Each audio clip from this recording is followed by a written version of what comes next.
এতেকাফের বিষয়টা রাসূলুল্লাহ সাল্লাল্লাহু আলাইহি ওয়াসাল্লাম গুরুত্ব দিয়েছেন এবং রাসূলুল্লাহ সাল্লাল্লাহু আলাইহি ওয়াসাল্লাম স্ত্রীরাও তার মৃত্যুর পরে এতেকাফ করেছেন, কিন্তু কেউ মসজিদ ছাড়া এতেকাফ করেননি।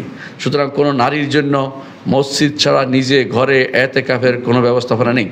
অনেকে বলে যে মসজিদে ব্যবস্থাপনা নেই, এই জন্য ঘরে করে ফেলবো, না, যেটা যেখানে করা দরকার সেখানেই করতে হবে। মুহাম্মদুর রাসূলুল্লাহ সাল্লাল্লাহু আলাইহি ওয়াসাল্লাম এবং তার স্ত্রীরা মসজিদে এতেকাফ করেছেন। এতেকাফ মসজিদ ছাড়া আর কোথাও হয় না, এতেকাফ মসজিদ ছাড়া কোথাও হবে না। আল্লাহ কোরআনে কারীম বলেছেন, ওয়া আনতুম আকিফুনা ফিল মাসাজিদ, তোমরা মসজিদে এতেকাফ রত অবস্থায় আসো। সুতরাং মসজিদে শুধু এতেকাফ করতে হবে, অন্য কোথাও নয়। এটা সেই মসজিদ যদি জুমা মসজিদ হয় তাহলে সবচেয়ে উত্তম, যাতে করে জুমার জন্য বের হইতে না হয়। আর যদি সেখানে জুমা মসজিদ না পাওয়া যায় তাহলে জুমার জন্য বের হয়ে জুমা পড়ে আবার ফিরে আসতে হবে, যেখানে আপনার এতেকাফের সুবিধা হয় সেখানে বসে দিতে হবে। কিন্তু কোনো ক্রমেই যেখানে জুমা হয়, জুমা মোটে হয় না, বা জুমা হয় পাশেই কিন্তু আপনি ছোট ঘরে বসে এতেকাফ করবেন, সেটা হবে না।